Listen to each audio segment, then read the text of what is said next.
Welcome back to the next lesson in Fantasy Gear. In this lesson, we're going to deal with color and adding it to our weapon. Alright, you see that we have our weapon here, textured and ready to go. I've got some carryover color from the last lesson that accidentally made its way onto this layer. I'm going to kind of leave that there, but just be aware that that should not be there before this step. That's a mistake on my part, and I'm just going to kind of correct it here in just a second. Okay, so let's go ahead and get our color going. Now you'll remember that the color is going to be dictated primarily by the way we did our textures. The texture of the blade, the texture of the hilt, so on and so forth. I left some black in my guard here so that you can see what happens when you don't have color or rather texture in certain areas of this project. Alright, I'm going to come over to my details folder and I'm going to make a new layer. I'm going to jump back down to the layer where my weapon is completely constructed and right click on the portrait or the thumbnail and select all the pixels so that we get everything. I'm then going to jump back up to my brand new layer and I'm going to be making a layer mask so that when we color it does not affect the background. To do that, I can just simply come down here to the third button on your layer menu and add a layer mask, and you see it applied right here. Don't forget to click back to the actual layer before you start adding your color, because if you stay on the layer mask, it's going to mess it all up. Once we have that done, I'm going to come up to my blend mode, and we really want to preserve the texture that we so carefully laid down underneath. So we're going to change our layer blend mode to color, and we should be good to go. All you need to do now is grab your brush, grab a color that you see fit for your blade or whatever weapon you choose. I would recommend using that hard round brush that I gave you with your pack, or you can simply use the hard round that comes pre-installed. Make sure your opacity and flow are both at 100%, and then I can just come over here and start coloring. Oh, it would help if I'm actually on the eraser and not, or the brush and not the eraser, wouldn't it? Okay, that's better. And as we add our color in, you can definitely see where the shading comes into play. You can see the darker on the left, the lighter on the right. It almost looks like it's a dirty highlighter on the left-hand side, the way that kind of color looks in the shadow is. And as we get to the right, it looks a lot cleaner, looks a lot better. And a lot lighter. I'm going to go ahead and turn transfer off so that I can just get one shade. Kind of go back over these areas here. I want this sword to be pretty bright, so. As you can see, what we did in the last step with our texturing really makes this thing stand out. We've got our almost a reflective light here, we've got our darkness here. And it's okay that we've bled over here. We can always come back in and erase it with our eraser tool because we are using a layer mask. So this will be just kind of one of the things that you may have to come in later and touch up. So I'm just going to come down here for the wings, choose a nice, maybe an orange color.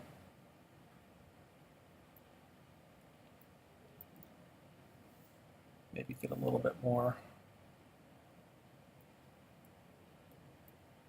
there.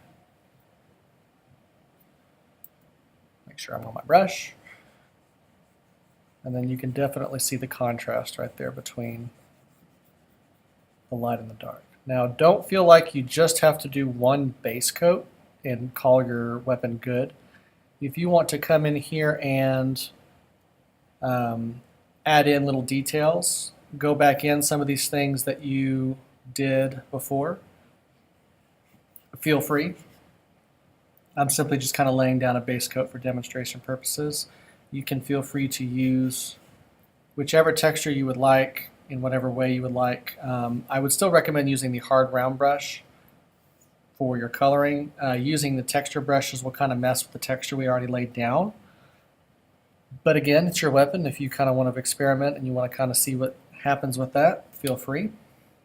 Now I'm going to come down here to the bottom and paint my hilt. And as you can see, when I go over those areas with black that have no texture, there will be no color. So if you have made a mistake in your design and you want to go back and add that color later, feel free.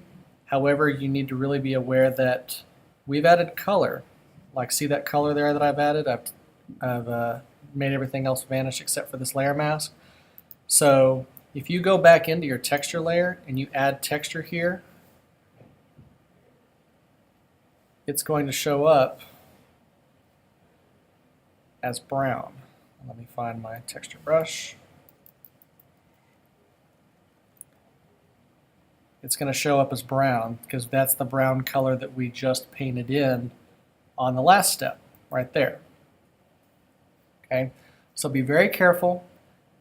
If you want to take care of those black areas and you want to re-add texture in, make sure there's not a color that has been applied to that area and is hiding from you.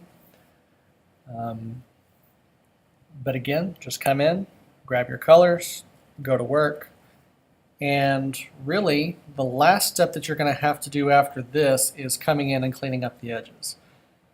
And what I mean by that is something like this. I'm going to come into the side of the sword and you see these little areas here that are kind of protruding from the side. I'm just going to flatten out my brush here. And you may have to come into that bottom layer with the silhouette and make your cursor really small. This is where also holding shift comes in handy. Don't forget, you can go straight up and down with shift. And see what I'm doing, how I'm kind of erasing some of these stray lines from the side that kind of don't have anything here. And you see these little discolorations here that I'm getting rid of that don't affect anything, or that aren't a part of our composition, I should say. See this little part down here, I may want to get in here and erase that out. May take a little bit based on my brush size. And this is kind of the last step. You want to come in and you want to do cleanup. You want to go through with your eraser and you want to make sure that there are no, you can see these lines as I erase them. You want to make sure that there's no lines like this one right here. No little ghost lines. See how this blade isn't kind of perfectly curved? I might even choose to come in and recurve that. But you want to make sure that this looks nice and neat. See these lines right here are just out in the middle of nowhere, and they really will distract someone from looking at your composition if they actually zoom into it. And you want to make sure you're doing professional work. So you really want to come in just like you would an essay in English and just kind of fix things. You think you're done, this is the touch-up. And so if I would spend the time to just kind of come in, see these little blurs here, I would just kind of smooth these out just a little bit. Something like this right here. That.